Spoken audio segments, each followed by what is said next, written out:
We're going to talk about two very important charts to allow you to grow more Bitcoin.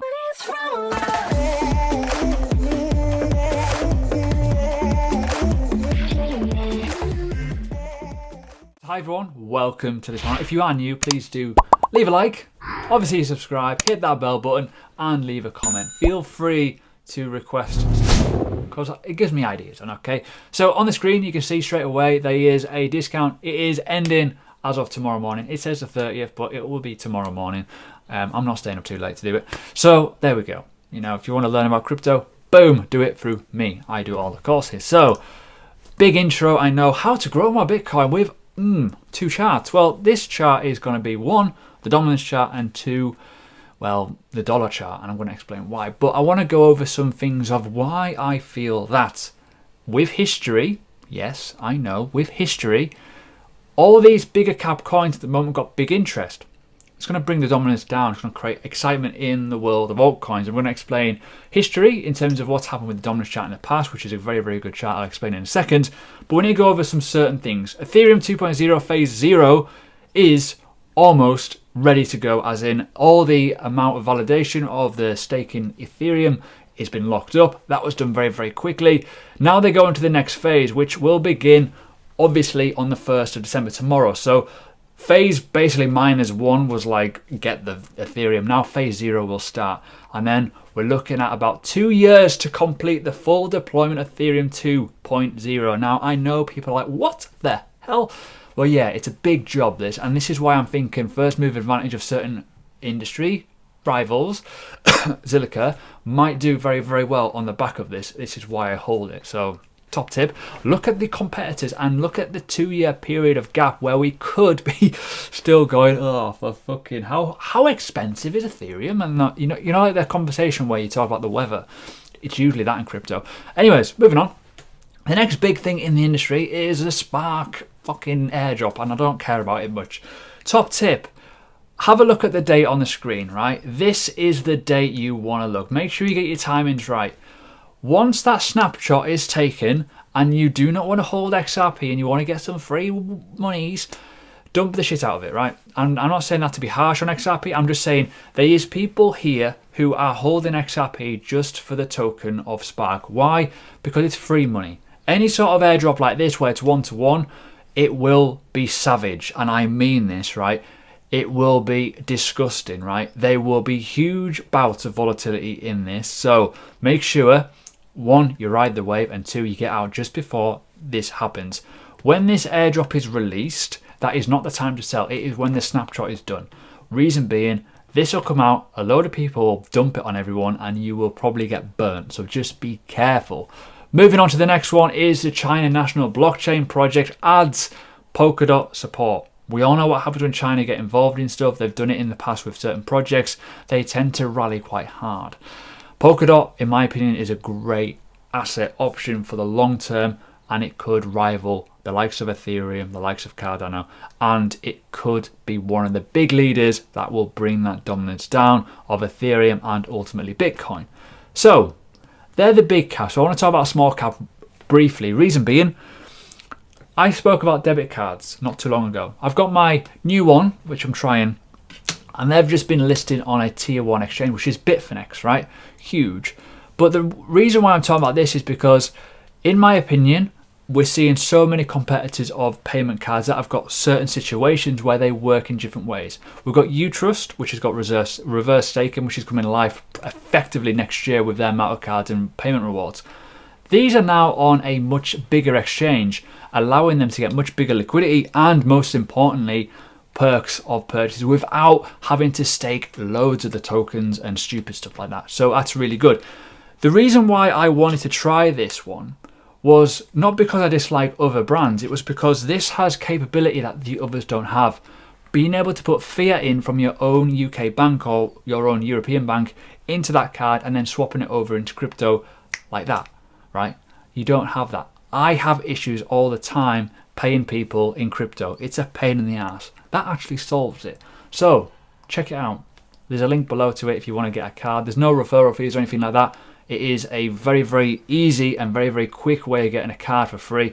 It's great. So let's talk about altcoins and obviously dominance. Now this chart, I spoke about this chart, about 6-7 months ago, and I talked about a Santa rally, one of my older videos. And this chart has appeared now as a bit of a refresher going, oh, it's December, oh hello. Now, I did a comparison on one of my videos, and I'll say ages ago, about December. How December is always quite favourable towards altcoins. We have a thing, and I call it Santa rallies, right? A few people do as well. Now, obviously, you got the 2016 one. That was when I got into the space, but I didn't get altcoins back then. I got into Bitcoin before that period, about September, October time I bought Bitcoin. The following year, in terms of February time, I got into the likes of Ethereum, Litecoin, Antshares, etc. And then I started to see how the dominance would kind of work in the industry, that it was a big, massive drop in dominance because the altcoins were really getting interest. A lot of people were like, ooh, these are quite cool. Getting accounts on Bittrex and Poloniex, Bitfinex and stuff like that. Thinking this was way before Binance was about. And then all of a sudden, boom, whoa, Altseason, hello. But these Altseasons do get a little, I feel, they get smaller every single time. But even a drop of 14% is huge. Even a drop of 19%, massive. And we need to talk about it. We need to go and literally talk about what is going to happen. I think I'm choking on something there. Oops. Anyways, when you look at this chart and when you look overall, even looking at this chart here, it is showing a perfect symmetry of a downtrend, right? So let's get the chart up. Now this is the daily chart, okay? The daily chart of the altcoin kind of dominance, you know, with Bitcoin. It's high, but it has been a lot higher. It's dumped, but it's been a lot lower. This was the previous Altseason, which was nice. When you zoom out even more, you start to see how it's kind of forming this high, lower high, lower low, lower high, lower low, lower high, right? Textbook. When you go to the weekly time frame, it starts getting even more clear and more exciting. This I'm going to come on to in a minute. But when you start looking at this and thinking, ooh, exciting, I honestly feel that we're going to have a big drop over December.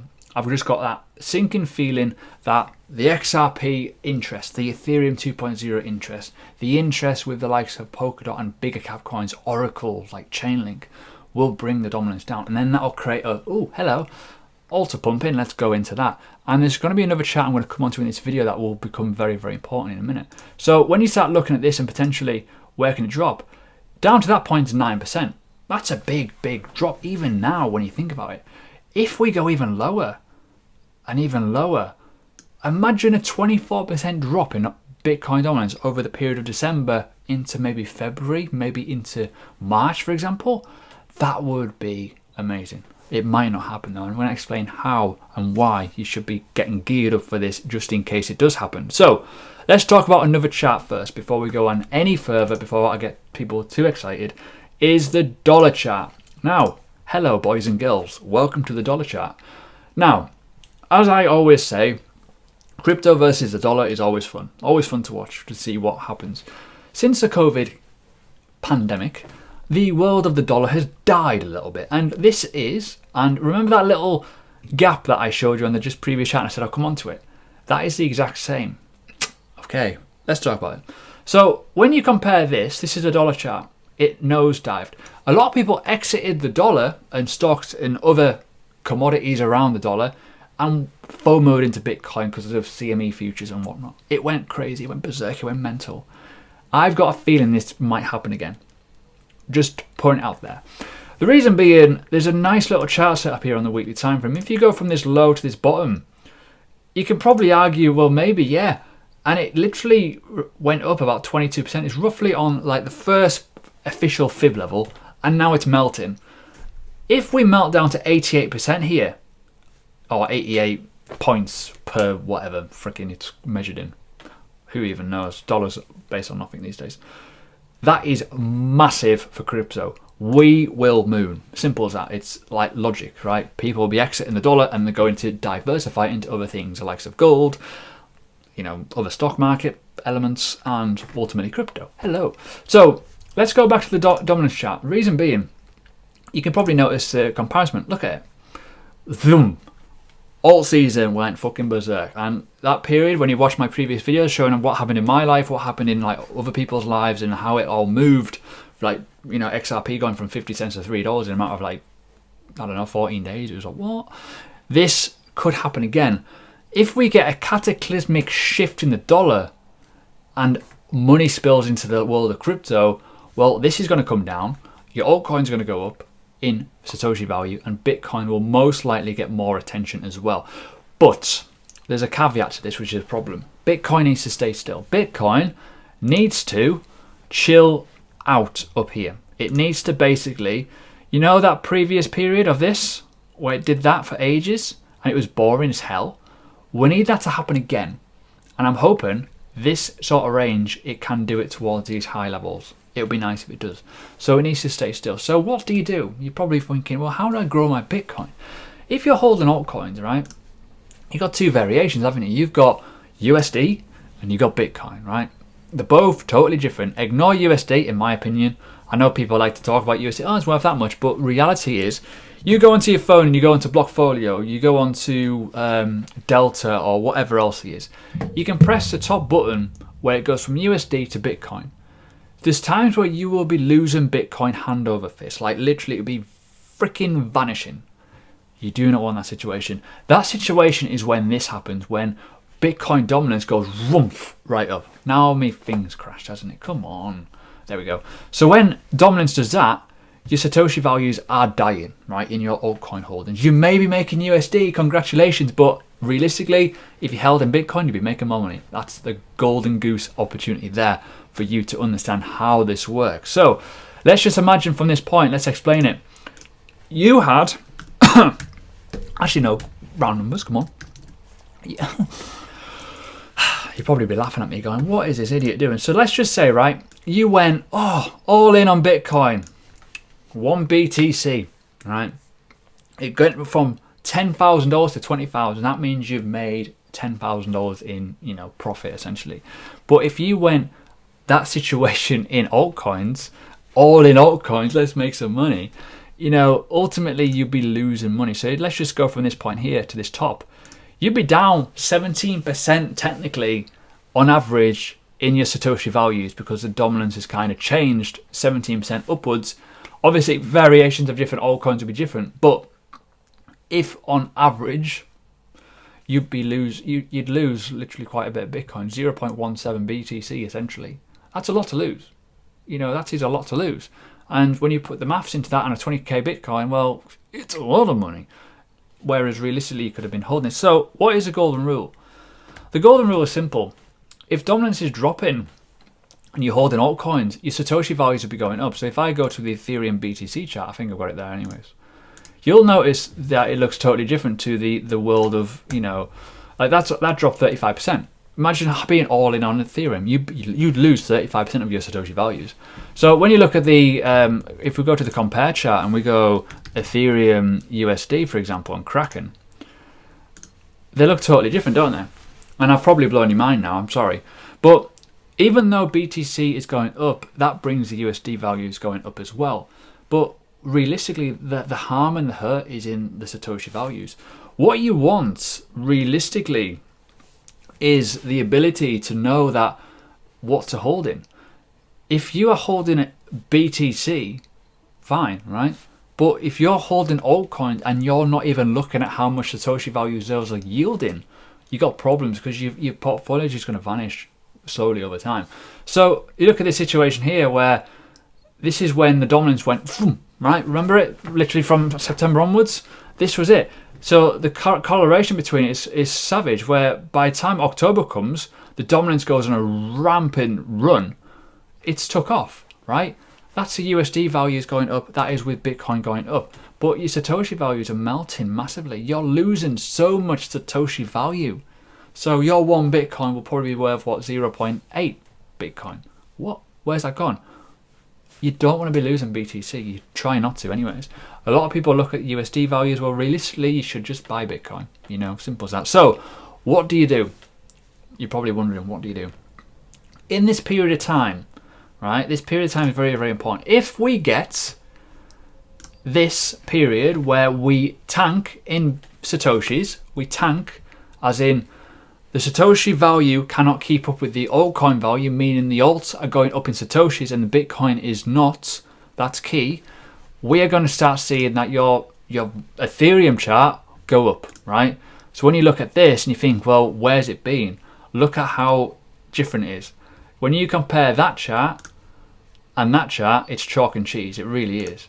So if this goes up and you're holding Ethereum at this point, your Satoshi values will be going up. So your 1 BTC will be growing. Boom, boom, boom, boom, boom, boom.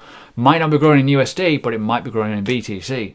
Therefore, you take profit in Bitcoin. Simple as that, right? And then you hold on to Bitcoin. And then you continuously grow your portfolio by doing that. So you buy altcoins when this chart is undervalued, when the dominance is high in BTC. When the dominance gets low, this will start going up. And then you're making BTC, regardless of what USD is doing, regardless of what BTC price is doing as well. What would you do if this did this? Went all the way up at 175%. Wow, that 1 BTC will become a lot more. It'll be 2.75 BTC, for example. And all you've done is held Ethereum in that period of time. Your altcoins will go mental. What do? You take profits from that into Bitcoin and you hold on to Bitcoin for the long term, because we all know that Bitcoin is more scarce. It is a store of value and it is a great portfolio stability. So I know it's a long-winded video, I do apologize, but the key points are, if dominance drops like a stone and your altcoins are making money in Bitcoin, in Satoshi values, take profits eventually when it turns around again into Bitcoin. Laters.